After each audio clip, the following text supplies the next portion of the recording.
Remember the 5th of November.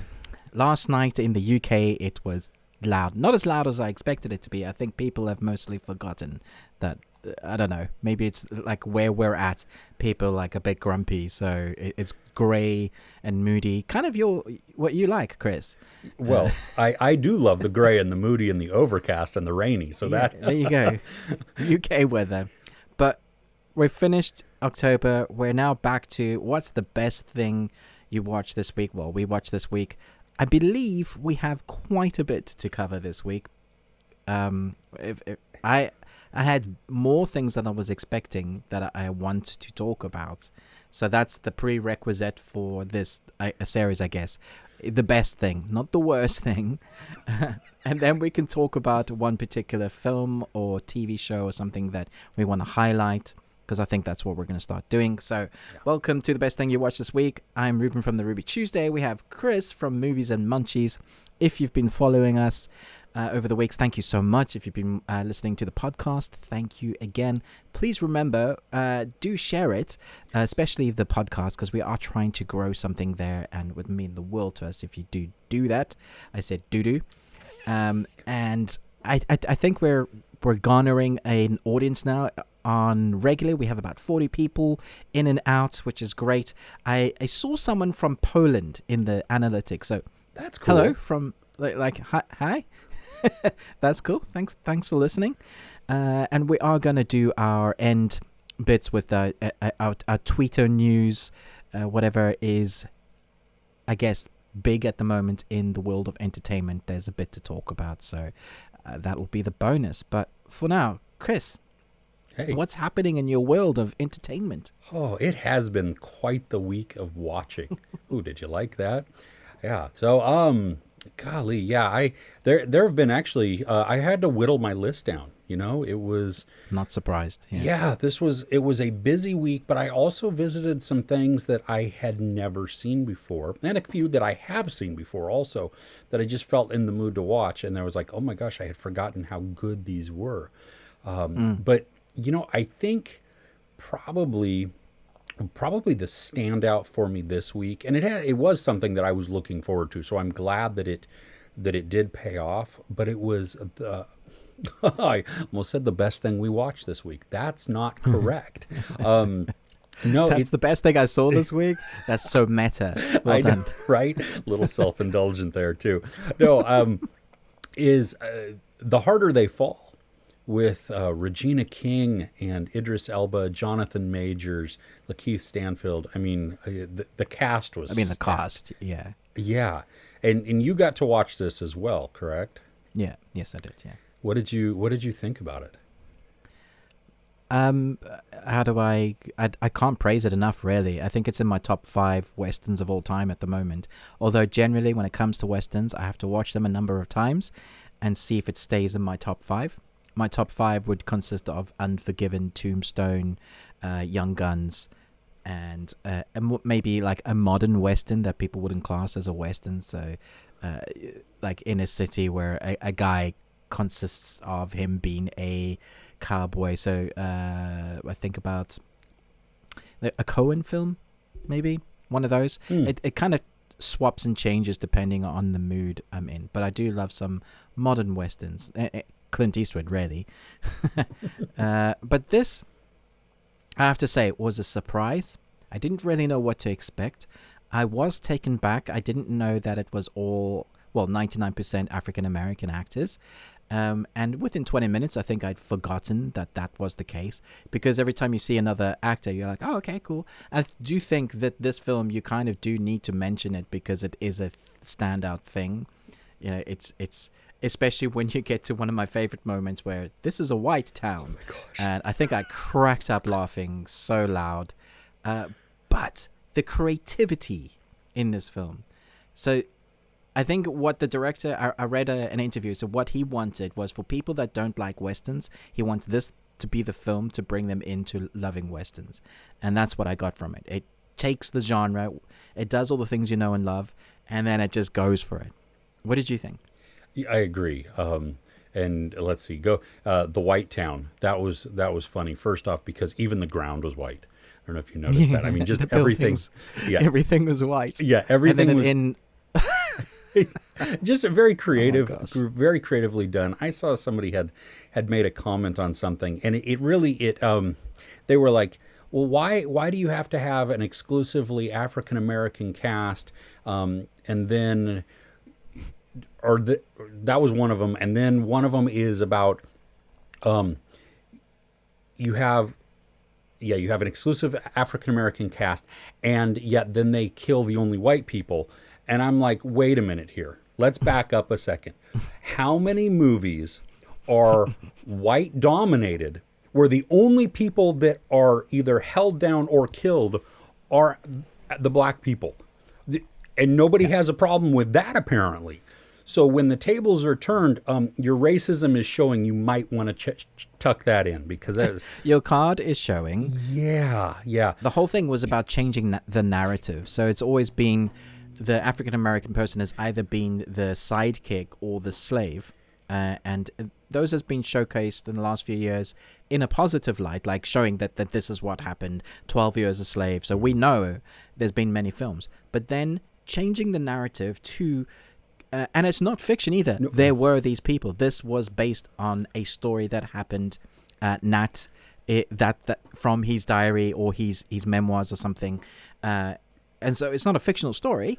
It all happened, obviously embellished to make a decent film and make it really creative and feel almost like Quentin Tarantino in places, and quirky. The dialogue was punchy, fast, witty. Yes.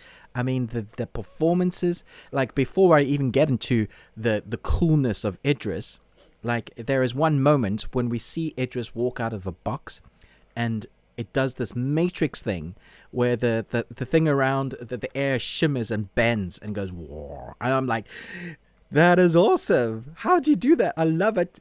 I want more of this. I'm sold. I'm in, man. Absolutely. The production value, I mean, just the way you're right, where it to make this more accessible to a wider audience of people who don't necessarily like or are drawn to Westerns, the infusion of some more modern techniques I thought was brilliant. I mean, when the camera would push in on certain beats or gunfire or something like that. Sometimes the camera angles really changed, so it became almost like a POV, or they put a camera on a gun. So good. Yeah, it really was. The characters were outstanding. I loved all of the acting that went in, because each of them had their own certain little bit of flair to them. Like Lakeith Stanfield was so mellow and yet so deadly. And I loved he was almost whispering at points. Yeah. As he's walking through the train, and the violence behind him going on too. Yeah. I mean, that whole scene was excellent as well. Oh, it was. Well, as I hit my microphone, I don't know if I saw this. I didn't see it in the movie, so I'm going to go back and watch it. But when they stop the train, when Regina King and the rest of the Rufus Buck gang stop the train to rescue Idris Elba from there, on the side of one of the cars, it says C.A. Boseman. And that was a tribute to Chadwick Boseman. Oh, man. I didn't see that. I didn't see it either, but now seeing like tweets and pictures of it and from the director, and spectacular. I love just that's so cool. That subtle nod there of just paying respect to him. And I think everything about this was just, it was so much fun. It was, I was surprised at how that Idris Elba was not had more screen time. I mean, he was a major presence within the story. I just thought that he was going to have more time. I loved when he was on there, but at some points I feel that Regina King was the star. She was so good with Jonathan Majors. I mean, that scene with her and Zazie Beetz where she's peeling the storytelling. So Seriously, one of the greatest things you can do in a Western is get your bad guy to tell a story and make it horrific and then have to experience it and see the emotions. That scene should be studied by actors and recreated. Remember we referenced, what was it, Mass... What's it called again? Midnight From Mass. Mike Flanagan. Midnight Mass. Mass, So there's that one scene on the couch, right? That like is dialogue heavy but is incredible. I would equate that to like that scene there with that storytelling. I was just like, that is awesome. Yeah. I was enthralled, just in everything. I mean, even the music, like it did take me. I acknowledge that it took me a little bit to get used to that. It's different. Yeah. Yeah, and it was more so because it's not what I was expecting. You know, it upended some of my my presuppositions there of like, well, you know, it's going to have some more of just the Western music, and no, there's some hip hop in here, and I'm like, oh, that's different. Ooh, I really like this. I like how it's building out the story and what it's actually doing to accentuate everything that I'm watching. And yeah, it worked. It really worked.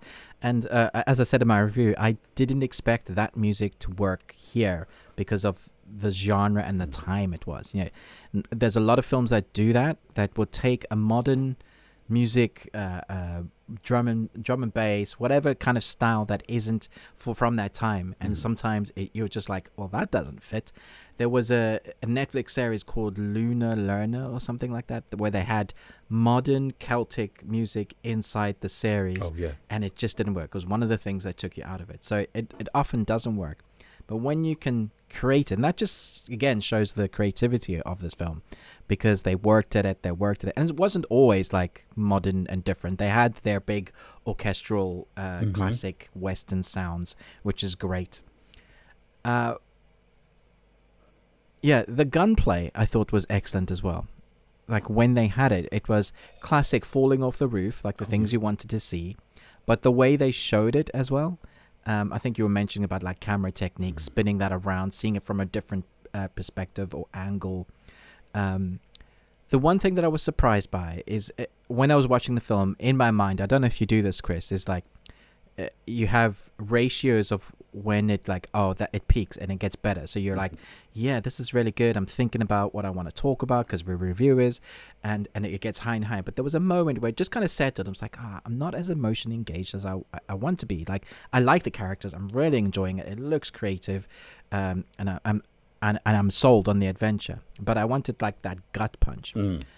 Last 20 minutes of the film, when the story reveals itself, I was like, all right, cool. All right, I'm there, man. You got me. Yeah, I didn't see that coming. No, not at all. Yeah. No, I loved what that did for the story. I loved that emotional pull, maybe tension that is there, and Jonathan Majors, like every execution that he did, not execution of people, but just like of his scenes and his performance. It fit within the character, and it always went back to reinforce things. Like when we watch him, I mean, he's the one that we're rooting for, that we want to root for, that we're, the story has kind of set him up to root for. But at the very beginning of the film, when he shoots the one guy, the scorpion dude, he tells the priest, if you turn him in, you get 5,000. He goes, well, why wouldn't you turn him in? Because I'm worth 10. I'm worth 10. Right there, we know that he is an outlaw too. I mean, he's the bad guy, but he's not the bad guy. You're a bad But how great is that one line of dialogue setting up a massive backstory without dumping exposition? Absolutely. Just one little bit. It tells us everything we need to know, right? That he is, while in this, he seems like a hero because he's killing a bad guy. Nope. Yeah, I want to watch it again. My wife isn't a fan of Westerns at all, but this is one I'm going to force her to watch. She hasn't watched it yet, but I'm interested to see her, like, afterwards. If she goes, I enjoyed that. Because then I'll really know how good it is. It's one of those. Yeah, my wife is not, she doesn't gravitate towards Westerns either. And this one, she was like, oh my gosh, it was so much, you just loved it. It's great. So, yeah. Great news. Let's talk. I don't think it's doing a spoiler, but there's the last few seconds of the film. There's a silhouetted character, which leads me to think that we may get a sequel. I would love a sequel, especially with, I mean, the character that they show, even though they only show like the side of a leg and a hand, what we see has been shown to us. It's the hat. Yeah, and that the duster, the denim duster type of thing. Yeah. That you know exactly who it is, and like, ooh, I want more of this. Because there's a story there now because of what has happened. Oh, yeah. It's life repeating almost. Yeah, well, and that sets up. I mean, that makes this first movie either chapter 1 or prologue of a grander story. Which, if they can continue to tell it in the way that they told this, absolutely, hands down, I'm on board. 100%. Yeah, good choice for the best thing we watched this week. It was such a surprise. Mm-hmm. I really didn't know what to expect. I hoped it was going to be good, but yeah, so good. 5 crazy Nicolas Cages out of 5. So what topped your list? Oh man, I had so many good things this week, which I was surprised by, and it always goes in waves of the things I am expecting to be great are not so great, and the things that I'm expecting to be okay are sometimes great, which is, I don't know why it works that way. It just is. Maybe it's because I read some of the reviews sometimes, which is a mistake, or I see some remarks on Twitter. Anyway, there is this standing thinking of Netflix rom-coms that they're terrible, and I would say 80% of them probably are. They're just cheesy. They're badly put together. The dialogue is hard to listen to, and it makes your soul die a little bit inside. Yes. And you're just like, why am I watching this? A part of the good is the bad, and as a reviewer, I've got to review it. So let's get through this, Ruben. You can do it. And you're just sitting there going, However, and I'm sure you know what I'm talking about. Absolutely. Love Hard was so damn good. I enjoyed it so much. Blown away. It was so much fun. 100% agree. This one, I was not expecting it. Was not. I mean, I just like you, and it's a holiday rom-com at the beginning of November. Exactly. That is not a good sign. That's not a. Normally, Netflix give us like the rubbish at the beginning, right? Exactly. And then that month of December, save the good stuff. Yeah, and and it's funny because the movie where we have it's brought into the modern world with online dating, swipe left, swipe right. We have seen so many of the situations within this movie before. I mean, it is borrowed from several different rom-coms. Absolutely. Yeah. And yet it still felt fresh. It's amazing how they borrowed a particular film and made it work for them. I thought it was genius. Like, literally, I remember watching it, was, oh, that's clever. You've been building up to it. Well done. Like, okay, high five. Exactly. I mean, and I was shocked by the comedy aspect of this, like how much I actually laughed out loud with it. Because, right? With a lot of the rom-coms, especially the ones that come out at this time, Christmas or holiday season. Yeah, it's you might get a chuckle from me, or that's cute. I mean, and maybe there is a laugh here or there. I mean, I'm not saying that they don't ever make me laugh. This one though, I was laughing out loud a lot. And yeah, I was. I had gotten the screener late, and I was in bed. And it was like, I'm putting something to watch so that I can go to sleep with. Maybe get a head start on, something. And I'll finish up in the morning. And midnight rolls around and I'm chuckling and stifling my laughter, trying not to wake up my wife with my headphones. And she's like, what are you doing? It's like, this is so funny. I'm so sorry. This is so good. So the couple that we get, we know that she's been catfished because that's in the synopsis in the trailer. But their chemistry, even though they're not technically a couple, or you could call them frenemies for like the first half of the movie until they get to know each other and become friends. Their chemistry is, I think, really what makes this film work well. because that you just feel like they are totally best friends. The way the dialogue runs off of them, but they react to each other, is just 100% believable. So that when you get a joke, because he's more dry, and I was so surprised at her comedic timing, because it's not someone that I relate to having that sort of like, I've seen her in other films, but this is not like, I wouldn't associate her with that. So then you get these two just delivering like spot on funny. I mean, do you want to talk about the carols? Oh my gosh, I was blown away. I mean, okay, so we have to take the whole caroling scene as a whole, because you have the older brother character of Jimmy O Yang's Josh. He is just like attention whore. I mean, he needs to have the focus on him. And he's the worst. He is. And it's so over the top, and yet it like very cringy and like, oh gosh, dude, you need to stop. That's so obvious. You're such a child, and just, so when they start, I mean, well, let's go back, the whole boy band choreography, the just ridiculous. Just thinking about it cracks and me then up. I mean him still giving direction as they're singing the song, the older brother just over the top, trying to make it all about him and just trying to make it perfect, and even telling grandma not to miss the mark in the cue, and she's still late. And he's doing that thing that singers do when they like hold their hands to the one ear because they got an earpiece in, and he's trying to, and he's going like finishing like a Mariah Carey Christmas. It's just so funny. And then they throw out the whole, well, we'll do a request, and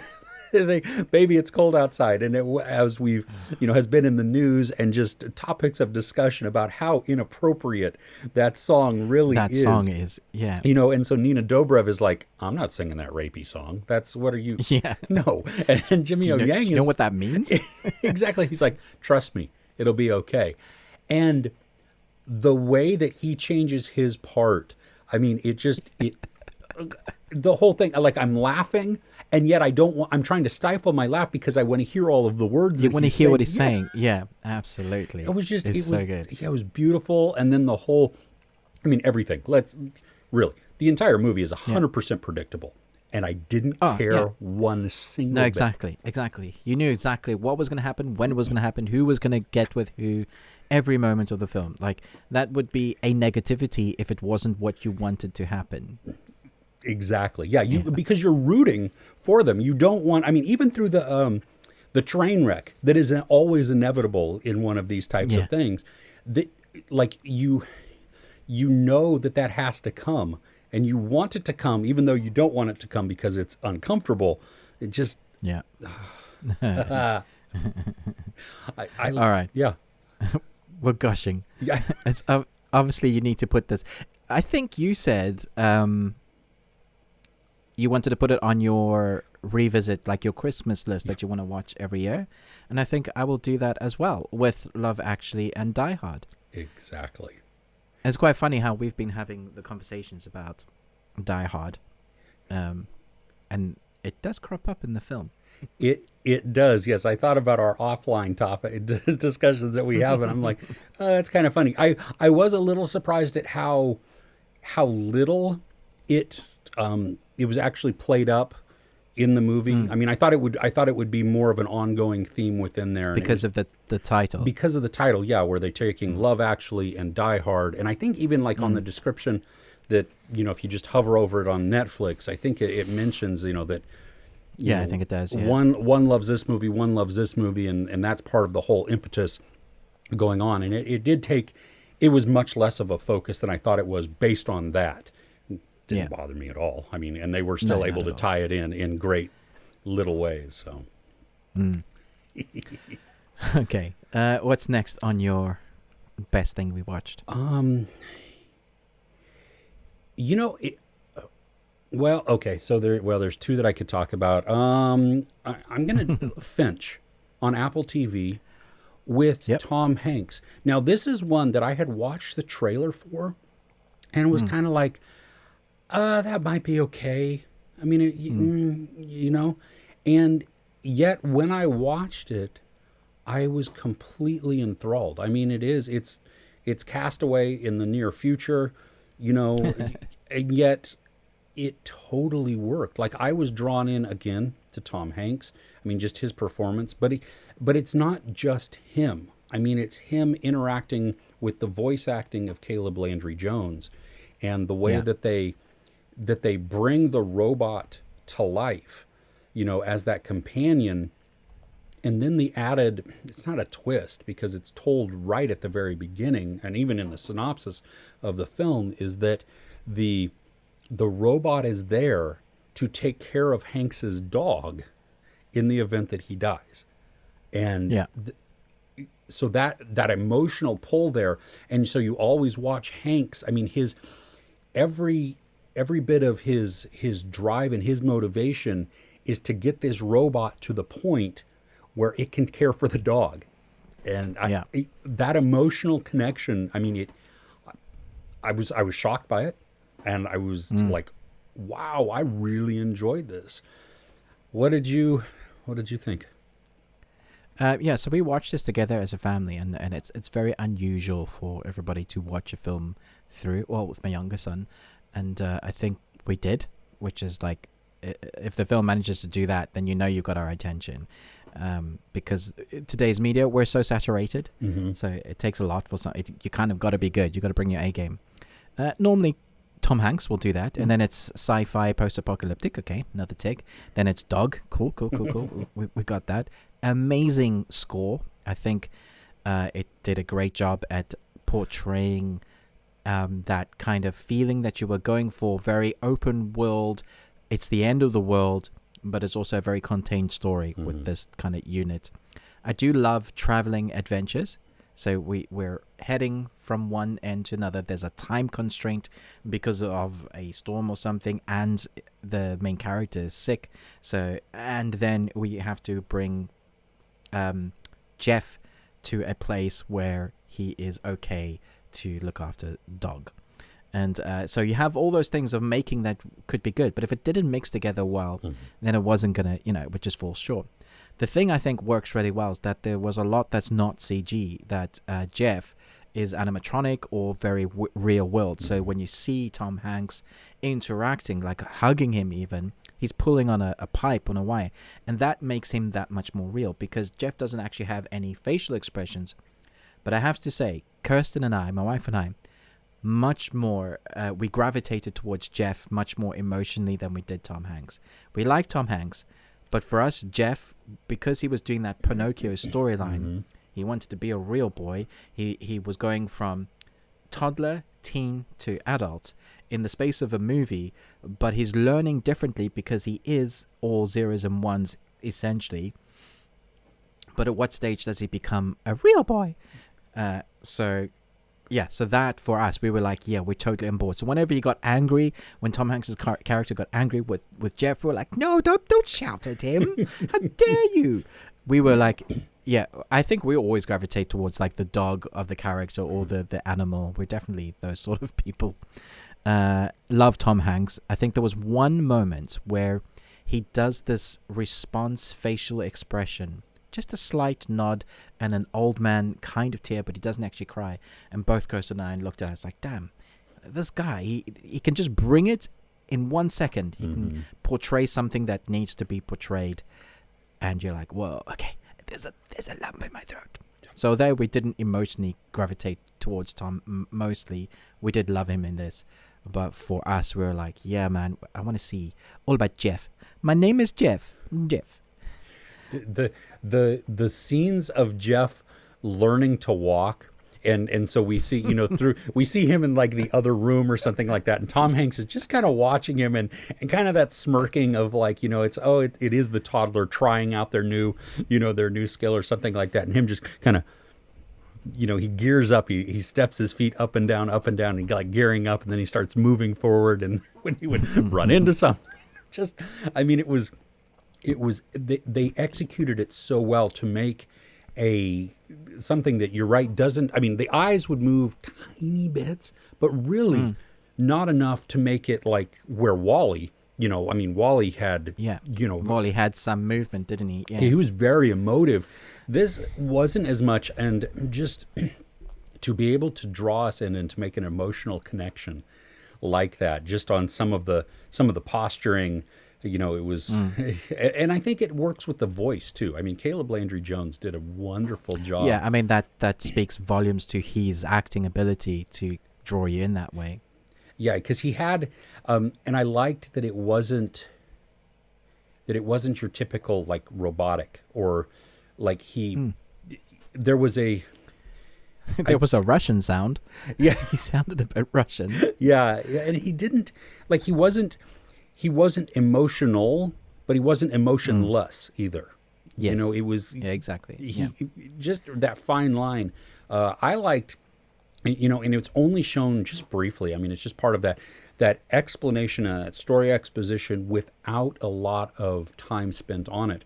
But before, as he's building out the parts of Jeff, you were watching, all of these books as Tom Hanks chooses books, and then the robot without the head is then ripping out the book, and scanning all of that information.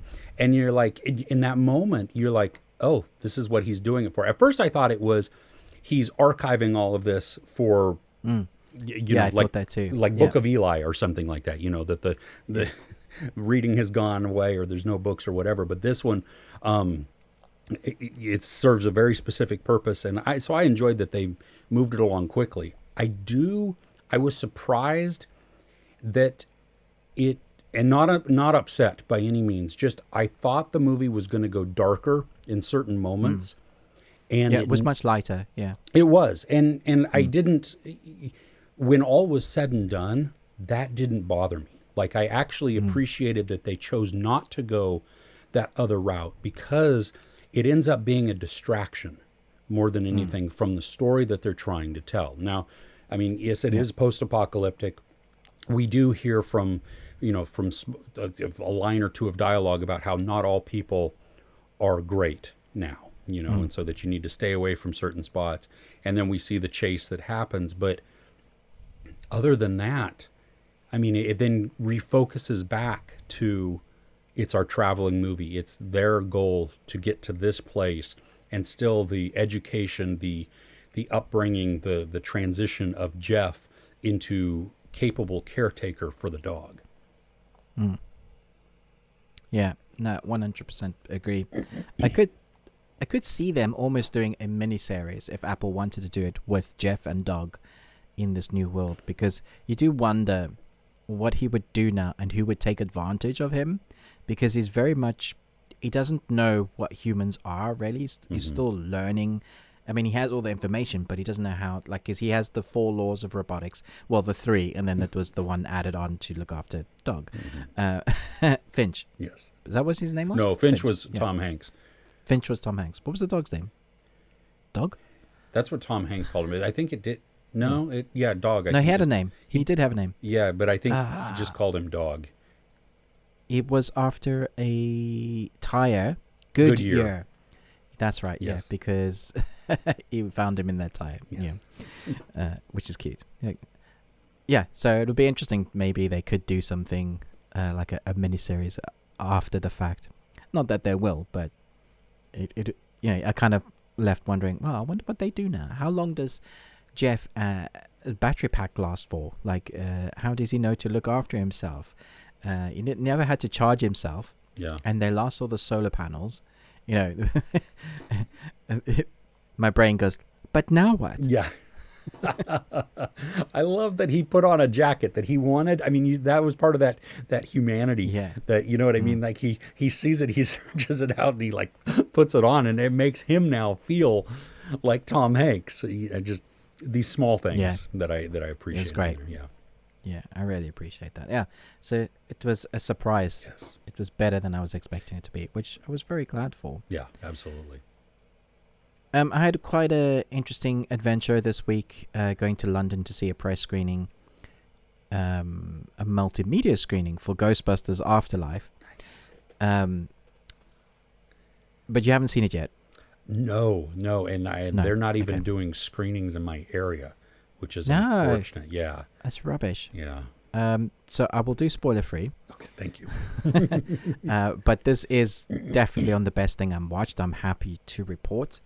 My only criticism, not even a criticism, is a Ruben's top tip before watching Ghostbusters Afterlife. Watch the original. Because there are a lot of things that it pulls from. It's also like a continuation of a story. So it connects 1 and 3. And we're just going to ignore that the number 2 there was a reboot. Yeah. No, 2's fine. We're going to ignore that reboot. Because I tried watching it. I watched 1 in preparation, and then I was looking at 3, and I was like, was it really as bad as I remember? Yeah, it is. Okay. Chris Hemsworth, and it's not great. because it's female, but I don't like the fact that they made him dumb, because we never got that in Ghostbusters 1. The secretary was intelligent, smart, and didn't take any. So the weird correlation of now we have all female Ghostbusters, but now Chris Hemsworth has to be stupid and dumb.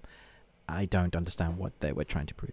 I do think he's probably the best thing in the film, which is weird considering we have 4 comedians as Ghostbusters in that film. I don't think it was their fault. I think the script was just bad. So, moving along. Okay, so Jason Reitman, the son of Ivan Reitman, directed Ghostbusters Afterlife. Ivan Reitman directed the original Ghostbusters movie. And they were both there, which I was surprised, and they did a little speech, and I was like, whoa, I've just watched the film with Ivan Reitman and Jason Reitman, because they stayed to watch the movie, which it was a father and son thing for them, because they'd never seen their film in IMAX. So you can imagine, the crowd is already like, dude, do you know who's sitting like over there? It's crazy. But what they managed to do is tick all the boxes of what you want as a Ghostbusters fan, but make it relevant for today, but also keep some of that nostalgic magic that was the 80s, because you've managed to put it in a town that is kind of dated. It's its own little world, so you can still do stuff that makes sense, that is old. There's like a diner that looks like it's from the 60s. These dilapidated buildings that just haven't like moved into the modern era. It's like a place where you go to die, or if you're born there, you probably can't ever escape. You know, it's one of those towns that people like, I can't wait to go and live in New York. It's that sort of. So you can do whatever you want. It's a really clever mechanic to use. So that's what they have. At the same time, they have ghosts and things like, you want a Slimer because that's like, you have to have a Slimer. But there is no Slimer because you can't just have Slimer because of the sake of it, right? But they have a ghost that is like Slimer called Muncher, who munches metal. So I'm not going to give you anything elsewhere. I'm just saying that they've taken bits and put it into a story that rarely works. The biggest surprise for me, however, was that the young actors were so good that I didn't really care when you get the proper Ghostbusters moments or characters pitching it up or those other things that you expect. Oh, now we're Ghostbusting. The young actors were so good that I wanted to keep watching them. Like, really acted everybody else off the screen, which I was like, dude, like, where did you find these guys? Obviously, we know one of them from Stranger Things. Yeah, Finn Wolfhard. Yeah. Finn, yeah. And he was great. But there's this young actress. She is so damn good. Like, you know, when people say one to watch, she's an actress that is one to watch. So then we have the score that was lovingly recreated from scratch, but sounds exactly like the original. I was humming it all the way, like back on the train, as it, you know, it just gets stuck in your head, sort of score. Nice. It feels like a love letter from son to father that they've done it together, and because of that, it's character based around a big apocalyptic story. And so what he's gone for is less CG. So there is CG because you can't do Ghost really without CG. But there's like real world monsters. So there's animatronic monsters they've gone for instead of doing CG. Oh, cool. Yeah, so very, very tangible, like physical world that feels lived in. And I think that's it works. It's like, dude, I'm in love with this film. I think it's a 5-star film, but that's me saying that. It's so predictable, like Force Awakens is predictable, like they've recreated Star Wars again. You know, like, oh, okay, I see where you're going with this. I know what the characters are going to do, but I didn't care. So I would like give it 4.5 out of 5. Like I would put my critic brain on and go, okay. Nice. If you're a Ghostbusters fan, I can't see you not loving this film.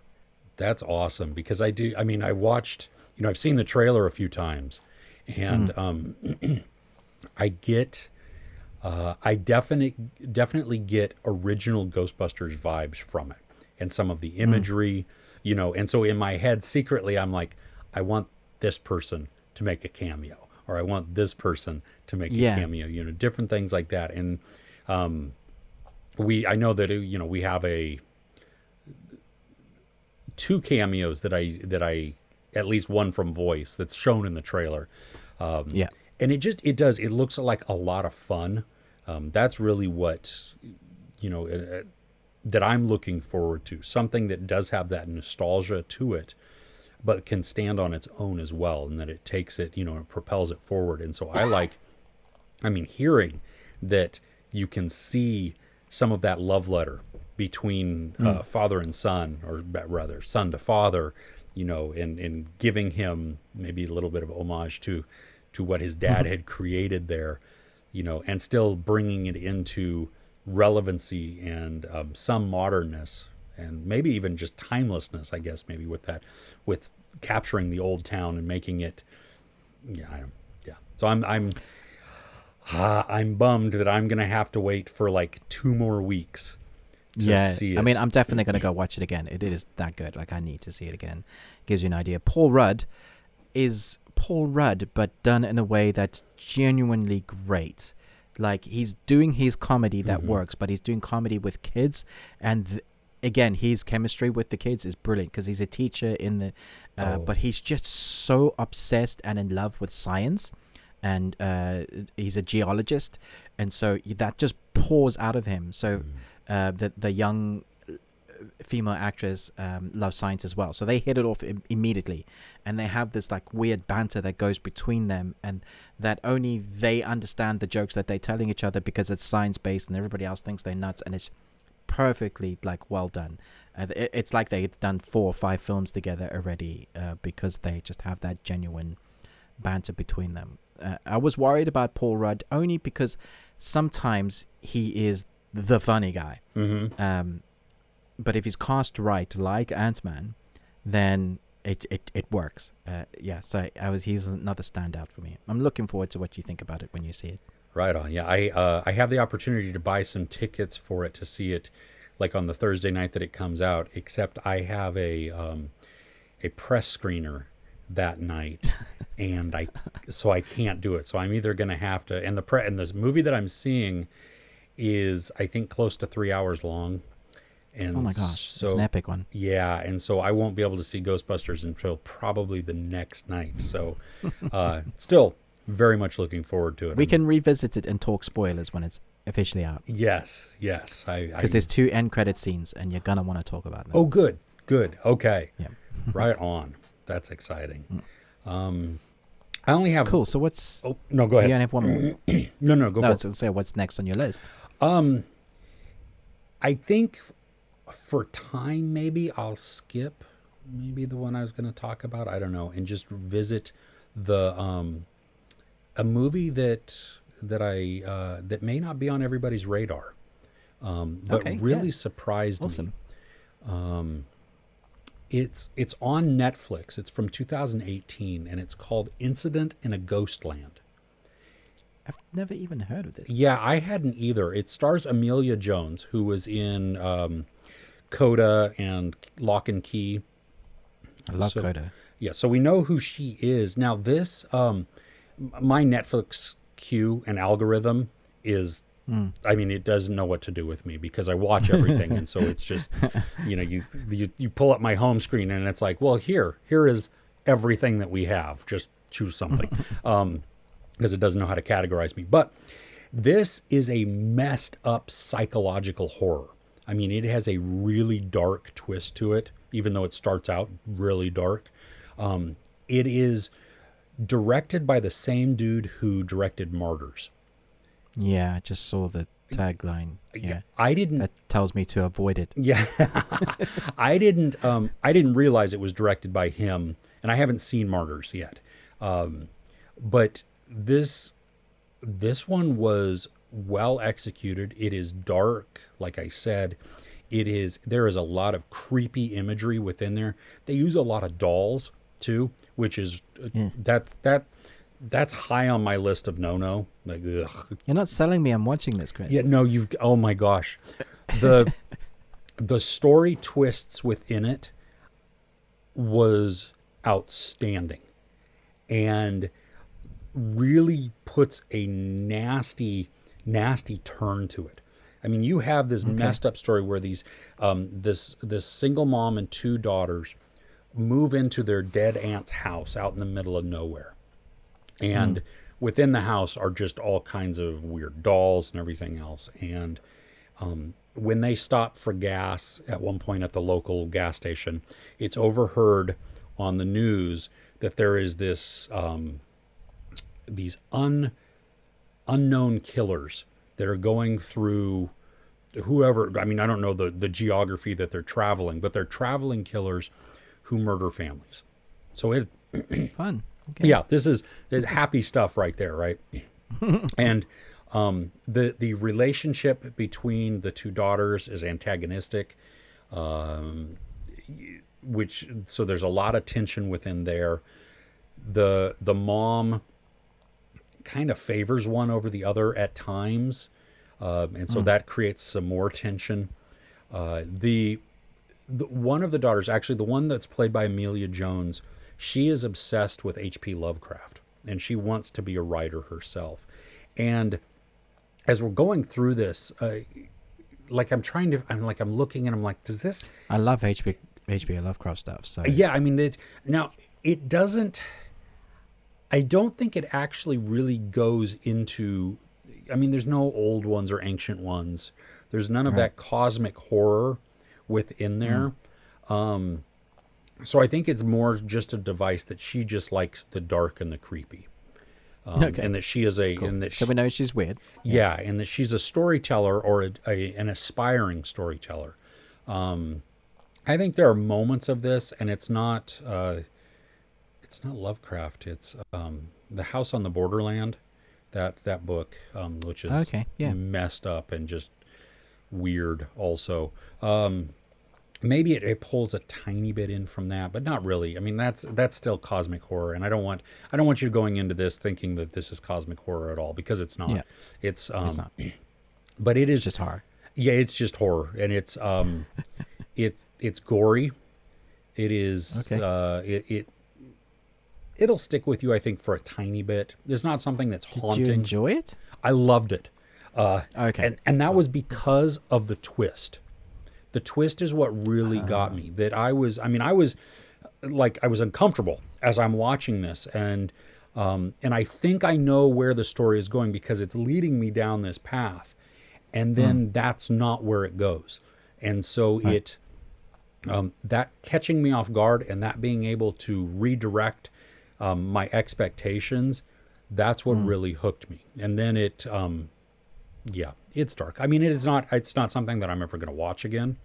But yeah, it's messed up. Is that the one you wanted to bring attention to? Is that your weekly choice? No. Or is it there's something else? No, there's something else really. I mean, I went. So I have a ton of movies, and we've all obviously we've both seen a ton of movies. I mean, it's okay because we're doing much less time because we're no longer doing the 5x5. So exactly, yeah. You're right. Tell us, Chris. Tell us what you wanted to. We're here to listen, Chris. Yes, no. Yeah. Have you seen Safety Not Guaranteed? Aubrey Plaza, Jake Johnson, Mark Duplass from 2012. Say batteries not included, but safety not. Yes, I think so. It's a sci-fi one. End of the world. It's not End of the World. It's really like a romantic comedy adventure. Not adventure. That's wrong. Romantic comedy-ish with a touch of sci-fi. And this one. Yeah, I have seen this. It's weird. It is weird, and I absolutely love it. I mean, this is Aubrey Plaza's, I think, her first leading role, or where she is the driving force within a movie.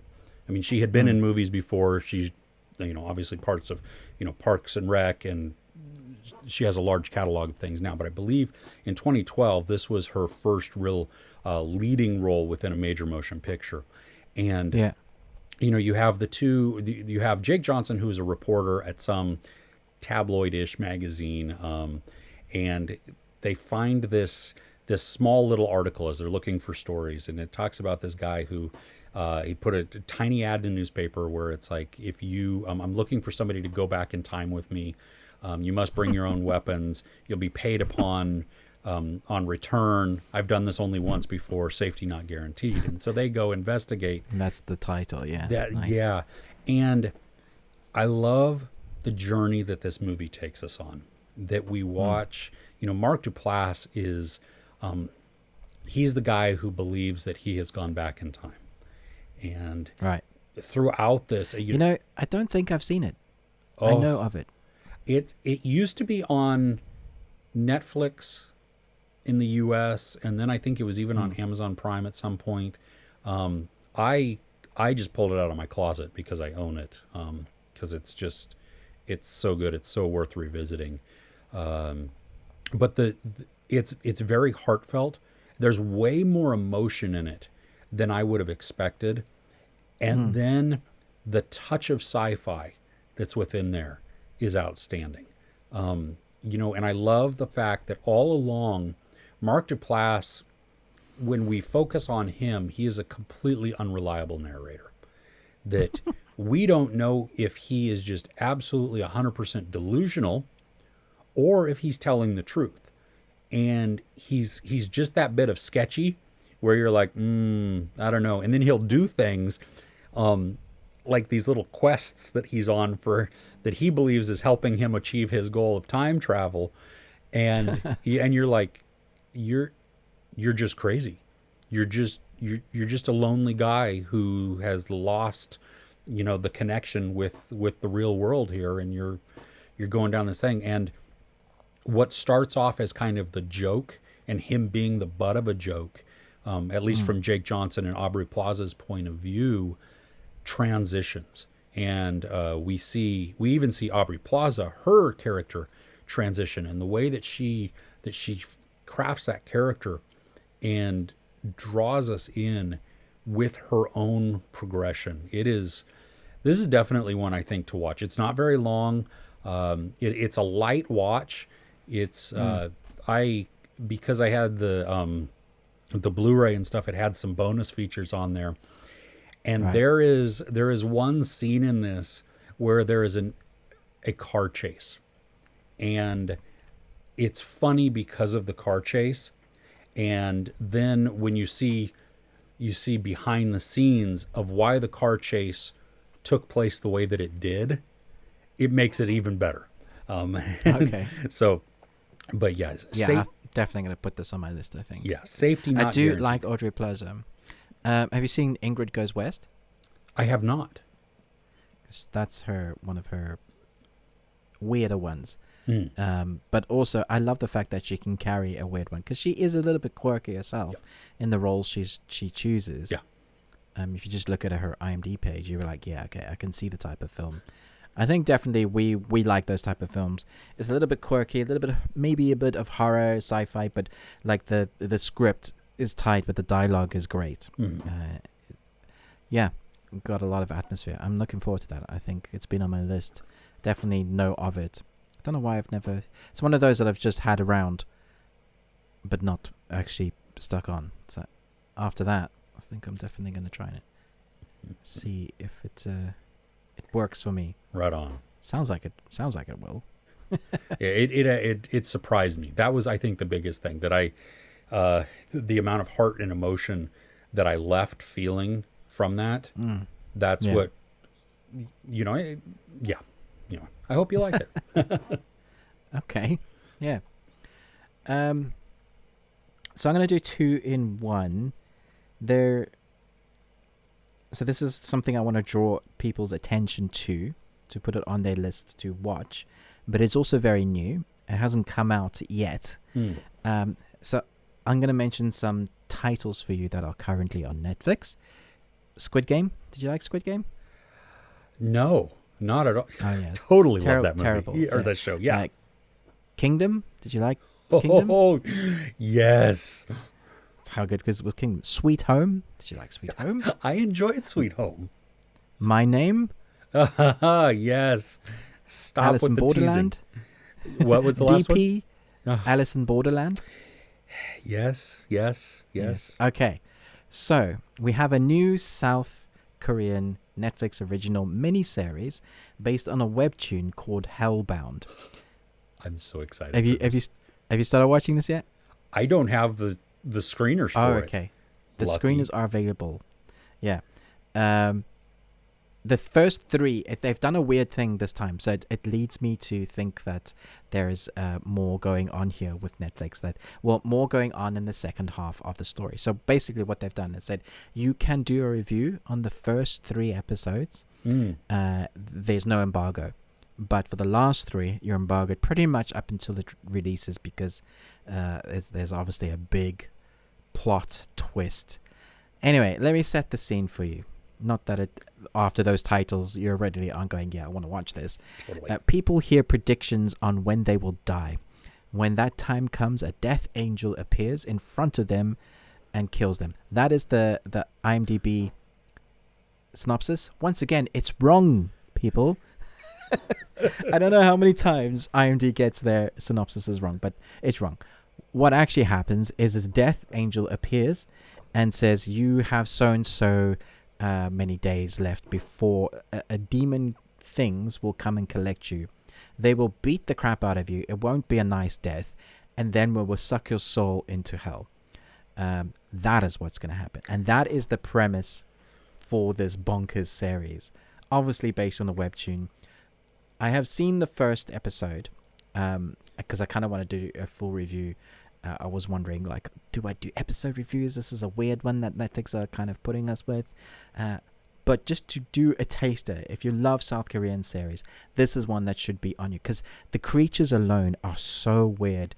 They are big brutes. They look like kind of Hulk characters, but they're all smoky and sinewy.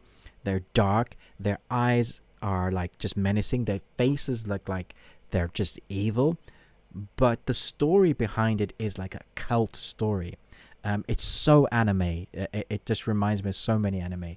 So if you think of a cult that people start worshipping things that are coming to judge you for your sin, they mention God a lot. There's like, if a murderer gets away or gets out early, and then suddenly this big face will appear in front of you. It's very biblical because, like, even it reminds me of one of the stories in the Bible where there's this line that appears on someone's wall and it's like God is talking to them. It reminds me of that sort of storyline. This face appears and it's like, this is your time of death. You have been judged and you will die on this time. It's like a while ago, there was this app telling you exactly when you would die. They used that premise in a film. It's kind of like that. But then you get these things that come and people see it, but they're not quite believing what they're seeing. And they think it's a big media hype. So there's all the police investigation. There's this cult that are like using people to like repent now, join me because, you know, your time is up. And then there's the actual story that's going on. And like, it's very dialogue heavy because they're doing a lot of exposition. They're trying to establish the world, but it's also very, very creepy in a weird way because you don't really know what's going on, but you're very much intrigued. It opens with a big kind of splash of like, ugh, like, okay, this is happening during the day. What the hell is actually going on? Like something really nasty. And they do this thing where the monsters are believable, but not quite believable. I think they do that. There's this like culture thing where you can't make monsters too real. You have to differentiate them that they're not real. But because it's CG and it is like a hell beast, you kind of go, yeah, okay, that's cool. But man alive, I'm just loving South Korea's content. Like, I feel like I'm biased, but every single series so far on Netflix, like the last few years, they've just been knocking it out of the park. Sorry, I've talked a lot now. What are your thoughts on this? Was this on your radar? Oh my gosh, yes. No, I saw mention of it several months ago, and then I saw that it at some film festival It debuted, and I tried to get in on that film festival, but it wasn't one that was doing it virtually, and it was not in my area at all. So so I didn't get to see it. I think a couple weeks ago Netflix released the trailer for this on YouTube, and when I saw it, it's a guy in a coffee shop, and I was like, and he's doing that with his phone because he's seen something. Like, yeah, he's just freaking out, and then the creatures appear, and he's running down the street, and they're just obliterating everything in their path. I was like, oh yes, I'm so here for this. I didn't know what to expect. I had only read the little bit of synopsis, not the one on IMDb, but the one that they had within the Netflix, the back end that we have access to, and it was like, ooh, this sounds good. I'm gonna, and like you, I am a sucker now for South Korean content. So it, I mean, it's kind of like Germany's stuff for me. Yeah, like exactly. I love the Germany stuff, and so when I see, hey, something new from South Korea, okay, you have my attention. I'm I'm there. You have the benefit of the doubt. I don't even need to see what it's about. I'll just watch it. Exactly. Because you have proven yourself to put out quality stuff. Okay, I'll give it a try. That doesn't mean that it's always going to be good, because there have been some things from Germany that I'm like, oh no, I didn't really like that. But yeah, this one, it comes out in like 2 weeks, I think, something like that. It's the 19th or something. Yeah. Not too long to wait, but man, I was just like, oh, they've done it again? Like, how are they doing this? This is great stuff. I think a lot of it is webtoon based. So they're taking established stories and then they're converting it into a series.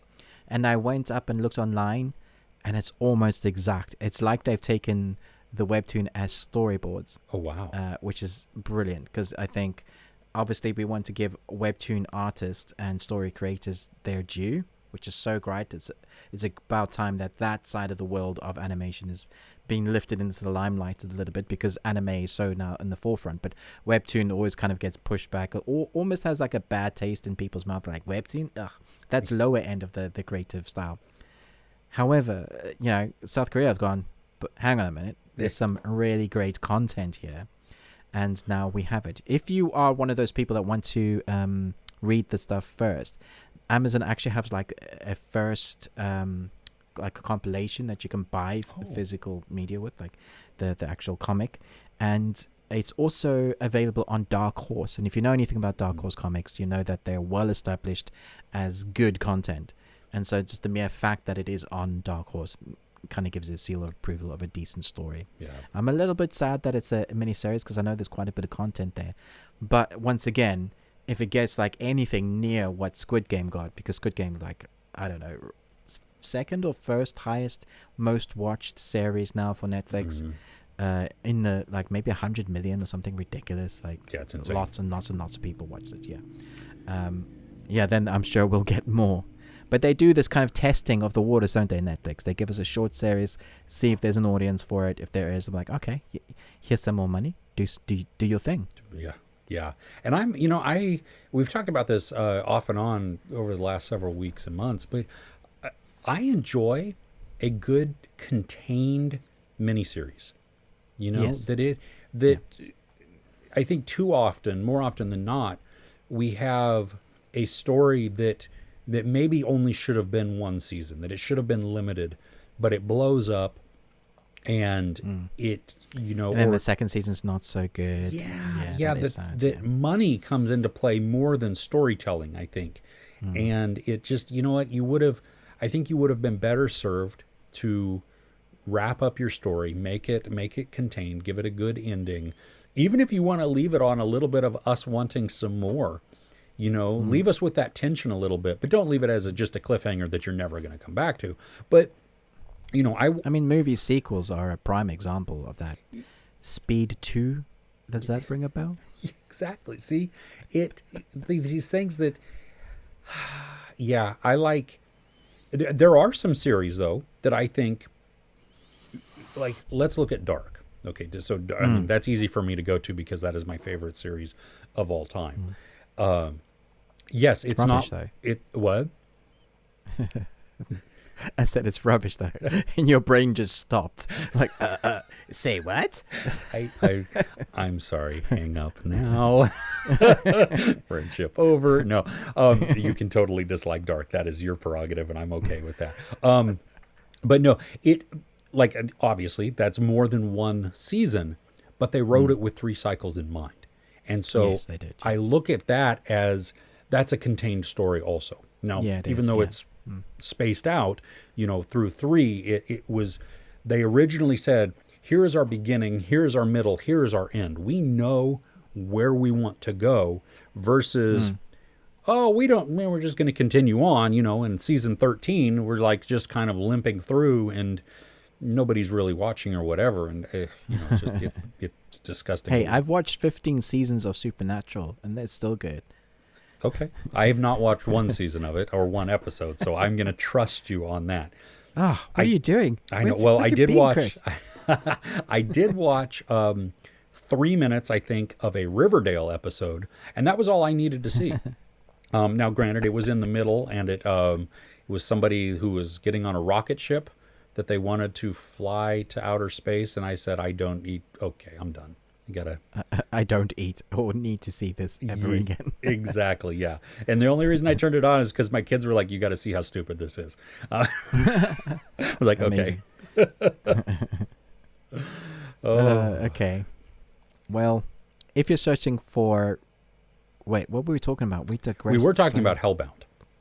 Right. If you're searching for Hellbound, you can search on, because it's quite.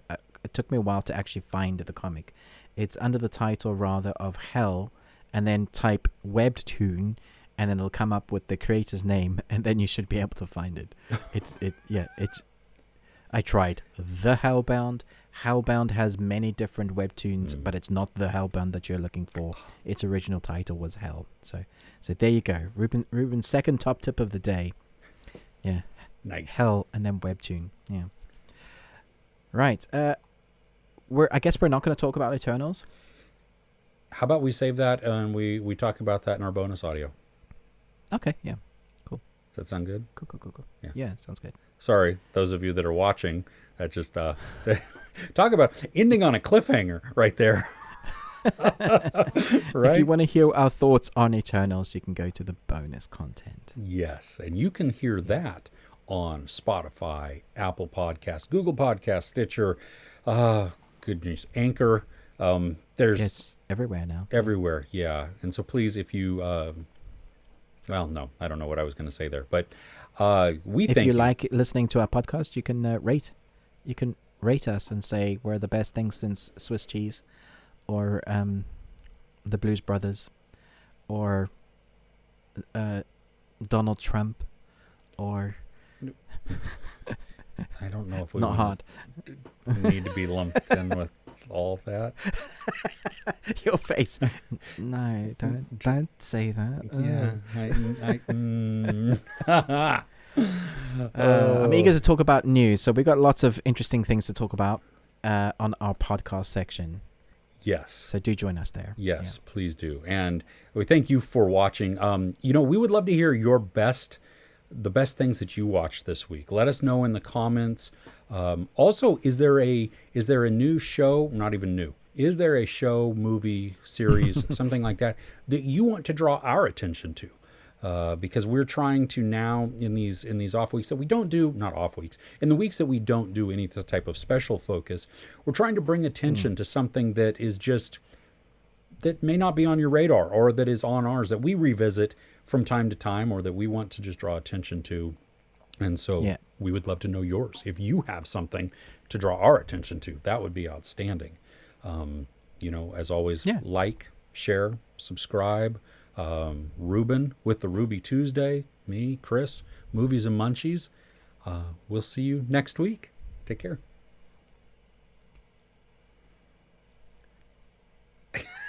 I don't know what you're doing. Oh, wait, is it going up your nose? No, I was trying to do Live Long and Prosper. Oh, yes. Oh, my. See, fingers going up my nose. Like, what are you doing? Oh dear. Oh, well, too much coffee. Yeah, and that's going to be a thumbnail. Oh no.